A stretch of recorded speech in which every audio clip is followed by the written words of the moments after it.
beloved Boss Mike Cervera.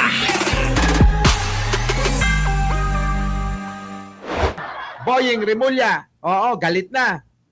Ni Ombudsman Boying Remulla ang mga nasa likod ng bali-balitang na-ospital siya. Ala ka, yung iba nga pinatay ka na eh. 'Di ba? Meron pang nag-post RIP. Oo, 'di ba? Boying Rimulya. Eto na. At sa kanyang pagsipot ngayong araw, may pasaring si Remulla kay Senador Amy Marcos Nako! tungkol sa flood control scandal. Nako, Manang Amy, yari ka rito. Ang detalye sa agenda report ni Joan Manalo. Nako.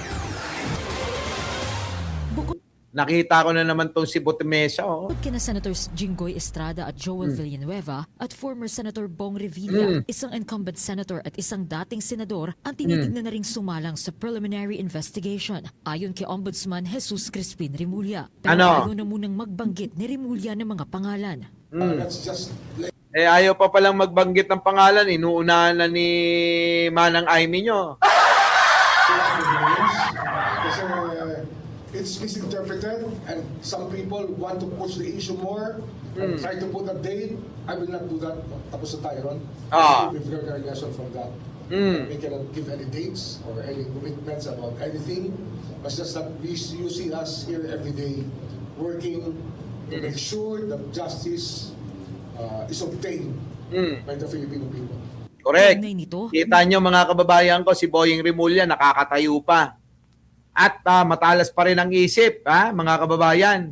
Tapos sasabihin ng mga DDS, patay na yan. Meron pang nagsabi mga kababayan, sinugod sa ospital 50-50. Oo. Tapos nagulat tayo, nakatayo, nagsasalita mga kababayan, malinaw pa rin ang isip. Loko talaga itong mga DDS no? Kapag nagigil sila sa isang politiko, sa isang tao, papatayin nila sa social media. binanatan ni Remulla ang pahayag ni Senator Amy Marcos na kakasuhan na sina Estrada, Villanueva at Revilla ngayong January 15. Ayan na mga kababayan ko, eto na nga ba sinasabi ko, no? Mukhang talagang ang Pangulo ay patuloy na nagtatrabaho.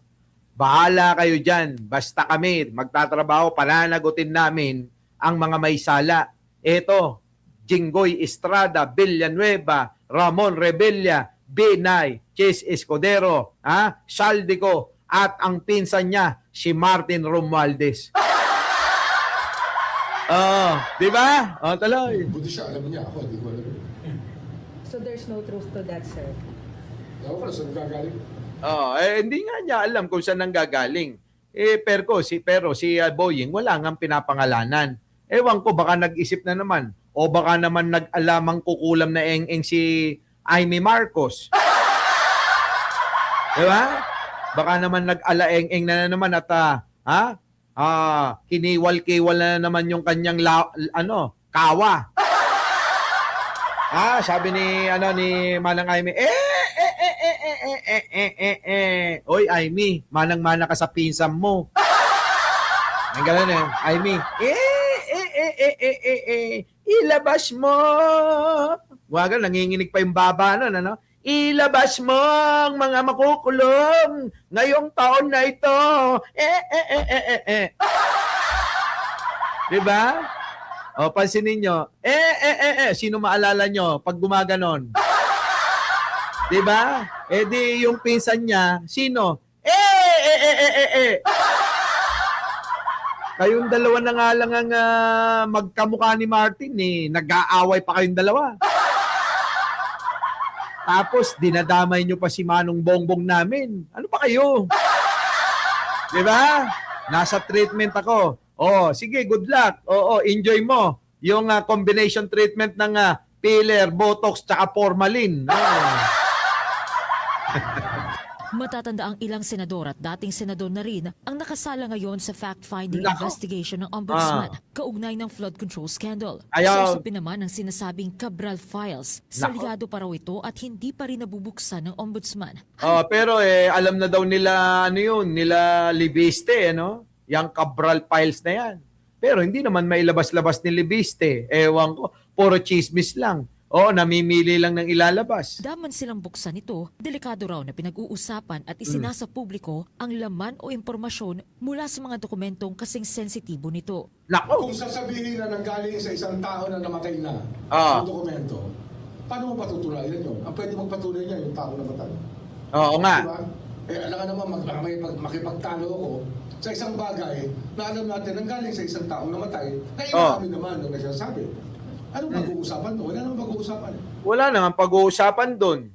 Oo. Paano ngayon yan? Ang mali kasi ni Libiste, dapat nung unang araw pa lang na nasa kanya na yan, nilabas niya na yan. O kaya, pinasertipika na. Di ba? Dinala na kay Boying, dinala sa DOJ. O eto eka, yung nakuha ko kay Cabral, baka pwede niyong i-certified. O, ganon! O kaya kay Vince Dizon na puro pa-presscon lang. Di ba? Hinamo naman ni Remulla si Batangas 1st District Representative Leandro Leviste Yan na. na ang mga nakikita niya sa hawak niya umanong mga dokumento. Kita nyo? What does it prove? Why the urgency? Ano ba ang kailangan malaman doon? Siguro sila magsabi kung ano laman doon na dapat pinapansin namin. Hindi nga alam eh. Hindi nga masabi-sabi ombudsman eh. Hindi nga masabi-sabi ni Leandro kung ano yan eh. Di ba? Oh, ganun. Ewan ko kung ano meron dyan sa ano na yan at hindi niya mailabas lahat. Malamang baka pinoprotektahan niya nga ang laman kasi ng files puro si Digong, si Bongo, si Bato at si Sara Duterte. Tama?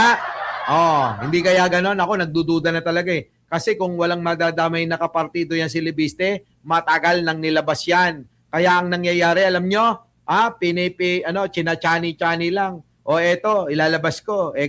Yan. Kay Sandro, ilalabas ko. Kay yung mga kalaban lang. Pero hindi naman yan na malaga dahil mauubos ng ating oras. Eto na. Yan na mga kababayan ko. Eto naman ang pahayag ni Boying Remulla. Iimbestigahan na. Pinapaimbestigahan mo yan. Kasi we've reached the limit of cyber libel already. Tingnan natin kung saan pupunta. Pinapaimbestigahan mo yan. I'm asking the NBI to look into these allegations and this scuttlebutt kung saan nagmula sa social media. So we will know. And sometime, you really have to extract justice for people. Nako, patayin na. Oo.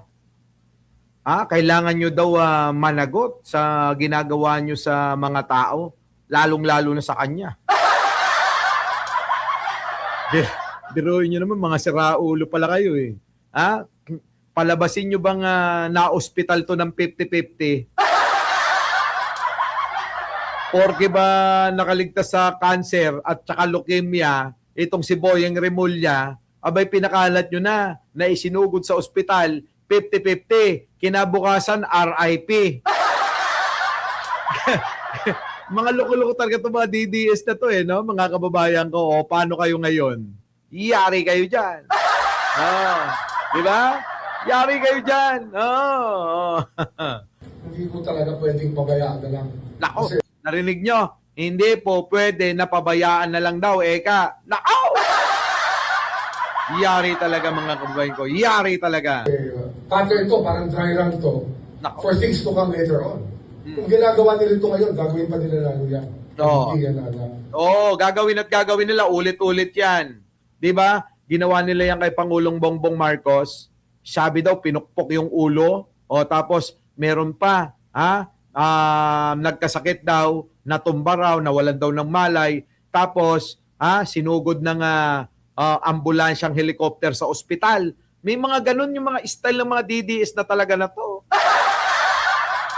Diba? Ang kakapal ng mga mukha gumawa ng kwento. Kaya minsan natutukso na ako. Oo. Napanaginipan ko lang to. Ayoko nga sabihin pero sasabihin ko na sa inyo. Abay, napanaginipan ko mga kababayan. Si Diwata at si Baste magkarelasyon pala.